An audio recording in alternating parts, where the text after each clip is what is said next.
Watching DD India Live, India's voice to the world. My name is Mark Lin. Namaskar. Coming up in the next 30 minutes. US President Joe Biden says Palestinian Authority should ultimately govern Gaza Strip as well as the West Bank. India sends the second batch of aid to Gaza Strip. And Indian and Australian defence and foreign ministers to meet for the 2+2 ministerial dialogue in New Delhi on Monday. And tight Australian bowling restricts India to 240 in the World Cup Final at Ahmedabad.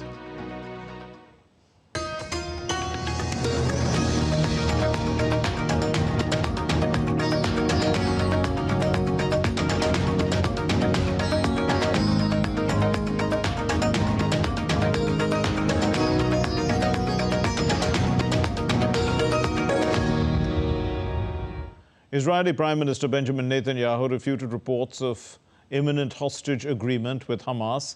In a lengthy press conference, Netanyahu said that there was no deal yet to secure the release of some 240 hostages held by Hamas as of now, and dismissed a lot of incorrect reports in recent days about imminent agreements to free at least some of the hostages. He said that if a deal emerges, the Israeli public will be updated. Earlier, the Washington Post had reported on Saturday that Israel, the United States and Hamas were close to an agreement that would free dozens of women and children held hostage in Gaza in exchange for a 5-day pause in the hostilities.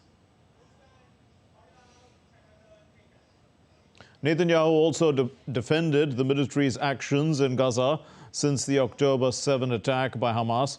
During a briefing on Saturday in the defense headquarters in Tel Aviv, Netanyahu said that Israel abides by the laws of war. Israel abides by the laws of the war. That's how our army works, the most moral army in the world. Humanitarian aid is also vital to maintain international support. Without humanitarian aid, even our best friends will find it difficult to support us over time. And it will be very difficult for us to continue the war until the end. We also said that we won't give fuel to Hamas, and this is right. These 2 trucks were requested for the operation of sewage and water pumps in south of the Gaza Strip.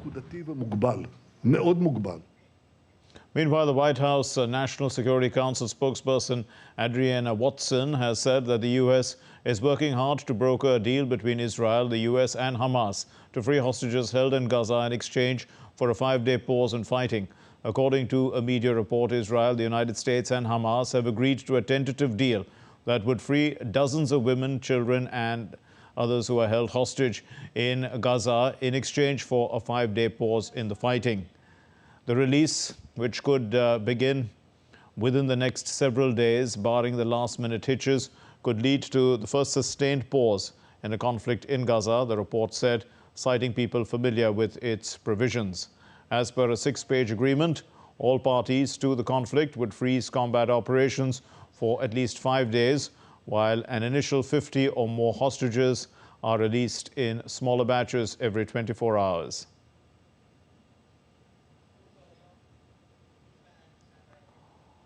In an op-ed published on Saturday, the U.S. President Joe Biden dismissed increasing ceasefire calls for Gaza, asserting that it won't bring about peace in the region. Writing in the Washington Post, Biden said, "As long as Hamas clings to its ideology of destruction, a ceasefire is not peace. To Hamas's members, every ceasefire is a time they exploit to rebuild their stockpile of rockets, reposition fighters, and restart the killing by attacking innocents again. Our goal should not be simply to stop the war for today. It should be to end the war forever, break the cycle of unceasing violence, and build something stronger in Gaza and across the Middle East so that history does not keep repeating itself." Biden also said that a 2-state solution is the only solution to the enduring conflict. As we strive for peace, Gaza and the West Bank should be reunited under the single governance structure, ultimately under a revitalized Palestinian Authority, as we all work towards a 2-state solution. Biden also wrote, and I quote, "I have been emphatic with Israel's leaders that extremist violence against Palestinians in the West Bank must stop and that those committing the violence must be held accountable.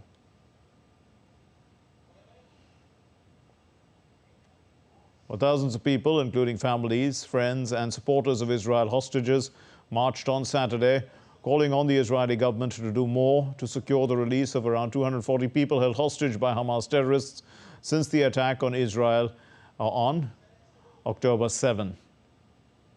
Their 5-day march from Tel Aviv ended in front of Prime Minister Netanyahu's house in Jerusalem. Netanyahu issued a statement on Saturday inviting the families of hostages to meet with the members of his war cabinet this week, but reiterated that currently no deal has been made with Hamas to release the captives. The captives, from babies to grandparents, are believed to be held in tunnels by Hamas terrorists under the Gaza Strip. Holding pictures of the hostages and missing relatives, the demonstrators waved Israeli flags. We are marching today. It's the 5th day, the last day of this march. We are here, thousands of people, of course the family of the hostages, and alongside and with us, thousands of Israelis came to support us all the way to achieve our demand. To show our demand to the government, to the cabinet members, to do everything they can to bring the hostages back. Bar, my partner, my girlfriend, she's really an amazing girl, funny, clever, sensitive, talented. She's an artist, she's a graphic design student, and she's brilliant. She's full of love and care. And she went to the music festival as a caregiver, as a volunteer to help others. And she was kidnapped on October 7 from the music festival. Today is my husband's birthday. He's 63, and his mother, Yafa Adar, is kidnapped. She is 85 years old, and we are not with her, and we are marching. We are marching to Jerusalem to bring her back, to shout and to say that she must be here back with all the kidnappers. We don't have time. We don't have 1 hour more. We don't know if she is alive. Ministers from Arab and Islamic countries will visit China on Monday on the first stop of a tour aimed at ending the conflict in Gaza. The Saudi Arabia minister, the foreign minister, Prince Faisal bin Farhan, said that the tour will be the first step in carrying out decisions reached at a joint Arab and Islamic summit held in Riyadh this month. He said that the first stop will be in China, then they will move to other capitals to convey a clear message that a ceasefire must be announced immediately and so that aid can come in. Meanwhile, a spokesperson for the Yemen-aligned Houthi military has said on Sunday that the group will target all ships owned by or operated by Israeli companies or carrying the Israeli flag even. The spokesman called on all countries to withdraw their citizens working on the crews of any of these ships. Here's Mia Alberti reporting. We're seeing this as the part of this effort by the so-called axis of resistance to deter Israel to continue its operations in Gaza. And this is something that we had heard Iran and Hezbollah saying that they would be operating on all fronts, and that includes from here in Lebanon, from Syria, from Yemen and from Iraq, where we have seen some US bases being attacked. And from Yemen, we had seen a couple of weeks ago some drones trying to cross the Red Sea, being intercepted by US Navy ships. But now this very concrete warning from the Yemenis that they will continue to attack, as you mentioned, Israeli companies and ships that are in that Red Sea. This could see an escalation as well, because we are seeing more missiles coming from Hezbollah. We're seeing now more missiles coming from Yemen as well. We're seeing a shift here as we continue to see the deterioration, the worsening of the conditions of people in Gaza, we are starting to see this increase in attacks from the axis of the resistance that they had warned Israel about if they continue their operations in Gaza. And certainly here in southern Lebanon, we are seeing that, that increase in cross-border exchange as well. A second Indian Air Force C-17 aircraft carrying 32 tons of aid for civilians in Gaza departed for the El Arish airport in Egypt on Sunday. Taking to his Twitter handle on X, the Indian External Affairs Minister S. Jaishankar reaffirmed New Delhi's commitment to extend humanitarian assistance to Gazans. The aid package comprised fluids and painkillers, the disaster relief material, also weighing approximately 32 tons, also included tents, sleeping bags, tarpaulins, basic sanitary utilities, and water purification tablets, among other items. Earlier, India had sent 38 tons of humanitarian relief for civilians caught in the ongoing ground offensive by the Israeli forces in the Gaza Strip. Meanwhile, a Saudi aid plane is on its way to Gaza carrying aid and relief supplies. The aircraft is scheduled to travel to Egypt's Arish airport in North Sinai. European Commission President Ursula von der Leyen has given her support to the political situation in this Israeli-Hamas conflict. Ursula has called for a two-state solution. This is her solution, in fact, as she handed over a consignment of humanitarian aid for Palestinians from Gaza. The aid was delivered to the Egyptian Red Crescent on Saturday. The EU had quadrupled humanitarian aid to Gaza to $109 million and had organized 15 flights bringing aid for Gazans to the nearby Egyptian city of Arish. Even as we deal with the urgency of today, we must also think about what the day after could look like and how Israelis and Palestinians can regain hope, have a perspective. And for this, they need a political solution. And this horizon is a two-state solution. It requires the agreement between Israelis and Palestinians. But the European Union is ready to support this process once the time comes, in very close cooperation with our friends and partners. Thank you so much. Turkish authorities, in collaboration with Croatian law enforcement, apprehended a suspected leader of a Croatian drugs cartel. This happened near Istanbul on Saturday. The Croatian Office for Suppression of Corruption and Organized Crime has linked the suspect to drugs operations across 9 countries.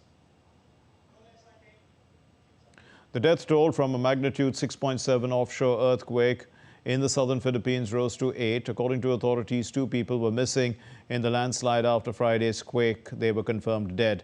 Now, 13 people were injured from the tremor. More than 50 houses and other buildings were also damaged.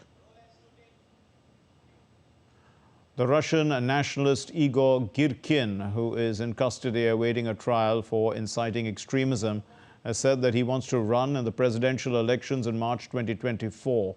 A group of supporters cited his letter from prison revealing a presidential build.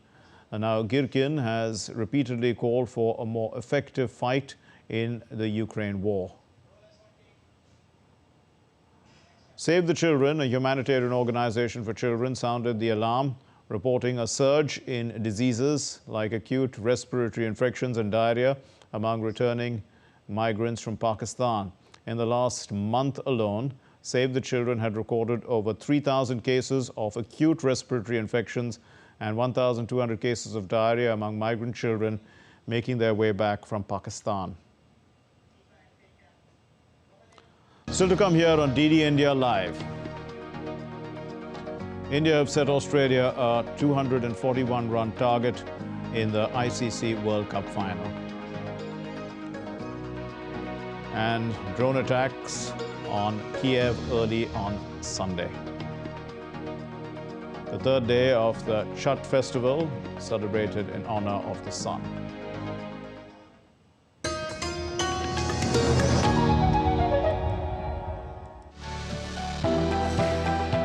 turning crisis into opportunity, transforming ideas into action, stories of real change, tales of sustainable solution. This series is going to tell stories of such changemakers. Watch Changemakers on DD India.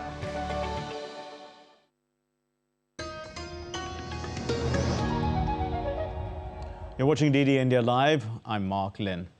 News now from the ICC Cricket World Cup Final, and Australia and India are battling it out for the title of Cricket World Champions. The match is underway at the Narendra Modi Stadium in India's western city of Ahmedabad. India were restricted to 240 in their 50 overs despite a quick-fire 47 by skipper Rohit Sharma at the top and a dominating 54 by Virat Kohli. India had reached 76 runs in less than 10 overs. But a few wickets falling pegged India back, and a laboured 66 by KL Rahul ensured that India were not bowled out for a much lower score. India did end up putting 240 on the board in exactly 50 overs. They were all out. India will now be hoping for a good outing with the ball. And Anil Thomas is now joining us live with an update on the match. Well, Anil, it's pretty tough going for India, but India has one wicket already, but Australia seems to be, batting reasonably well. Well, Mark, good evening. Well, as we speak, the second wicket is down for Australia. Mitchell Marsh back in the pavilion. So 2 wickets down for Australia. Australia trying to set the tempo in this particular final. They know they're chasing 241. It's not a huge target. Australians trying to set the tempo, trying to put almost 60 runs there on board in the first 6 overs. Something similar they managed successfully against South Africa. Can they do it against the Indian bowlers? That's the big challenge. They have lost 2 quick wickets there. Both David Warner as well as Mitchell Marsh back in the pavilion. So it's going to be an interesting contest between bat and ball. But surely early exchanges, I would still say the match evenly poised. 241, the target, not enough, I would say, on that track. But it's for the Indian bowlers to believe. They have done it successfully across the tournament. Australians managed to restrict India with 4 bowlers, India with 5. Can they counter-attack? Can they counter-punch and put the Australians or pin the Australians back is the contest that we're looking forward to. But surely Australia, after losing those 2 wickets, will be in a situation where you have not in great form, Labuschagne as well as Steve Smith walking out pretty quickly.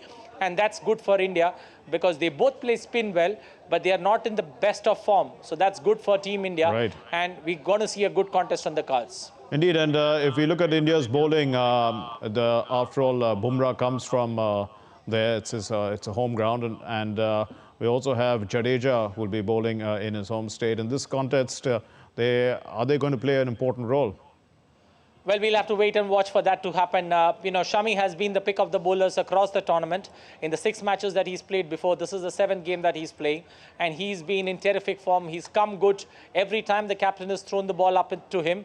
And this time around too in the final, he's come and given you that early breakthrough. And he's something that captain would be looking forward to. Yes, you did mention Jasprit Bumrah and Ravindra Jadeja, both local boys from the western state of Gujarat. They will come handy. But for them to come handy, I think the initial breakthroughs have to be provided by Mohammad Siraj along with Bumrah and Shami. Yes. They have managed in the first half, I would say, picking those 2 wickets up.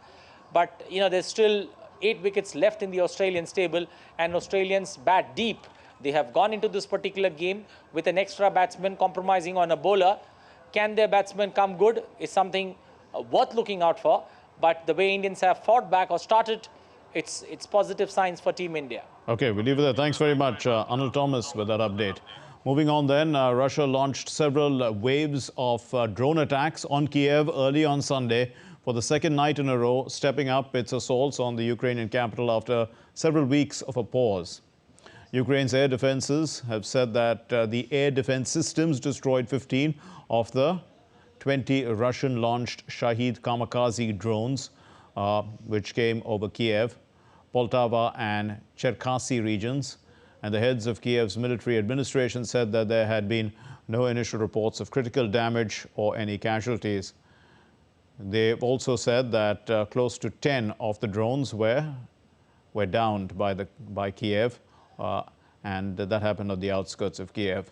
Meanwhile, the Ukrainian army has also said that they are pushing back Russian forces back 3 to 8 meters from the banks of the Dnipro River, the first measurable advance by Kiev's forces months into the disappointing counteroffensive.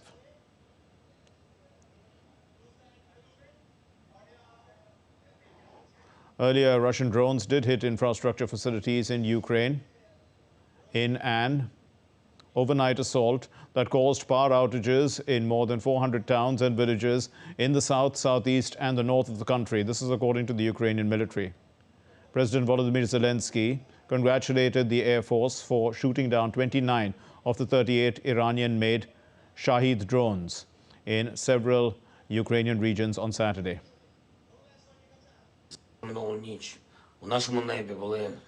Over the past night, almost 30 Shahid drones were destroyed in our sky. I thank all soldiers of mobile fire groups, aviation, of our Air Force and anti-aircraft missile forces. Your accuracy, guys, literally means life for Ukraine. The closer we are to the winter, the more Russians will try to make the strikes more powerful. President Zelensky has sanctioned 37 Russian groups and 108 people, including a former prime minister and a former education minister, and said that he aimed to fight wartime abductions of children from Ukraine and other Russian terror. The decrees showed a range of 10-year penalties against individuals and 5-year penalties against non-profit groups. The sanctioned Russian groups include several whose names or websites indicate that they work with children. In his nightly video address, Zelensky said that the list included those involved in the abduction and deportation of Ukrainian children from the occupied territory, and each of them must be held responsible for what they have done. Several decisions of the National Security and Defense Council of Ukraine regarding the sanctions toward almost 40 Russian legal entities and more than 100 individuals have been put into effect, including those involved in the abduction and deportation of Ukrainian children from the occupied territory, as well as individuals who in various ways help Russian terror against Ukraine. We are increasing the pressure of our state on them, and each of them must be held responsible for what they have done. And we will not leave any connection of these people with the Ukraine.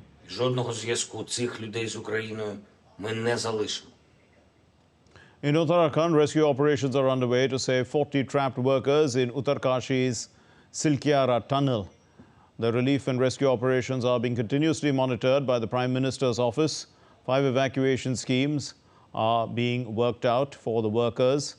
Currently, one of the schemes is being executed with great urgency, while the plans are being made to quickly execute the other 4 as well.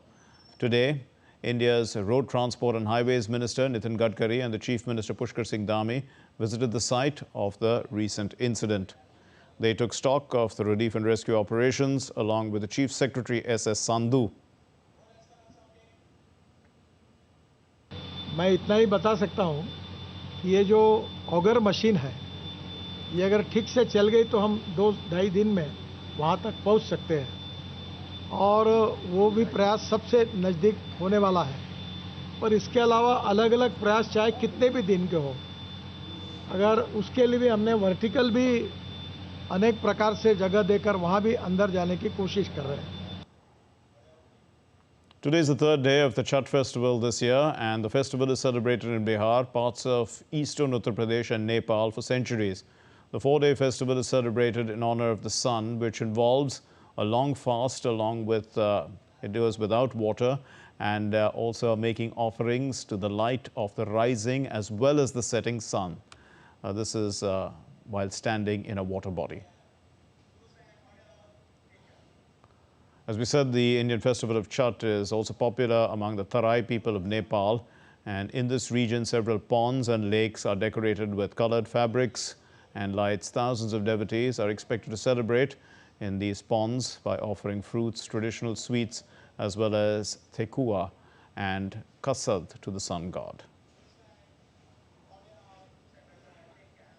That's all we have in this edition of DD India Live. Let's know your thoughts on the news of the day. Connect with us on Facebook, X, formerly Twitter, and Instagram. And we'll be back with more news as it breaks here on DD India. My name is Mark Lynn from all of us here in Delhi. Thanks very much for watching DD India Live. Namaskar.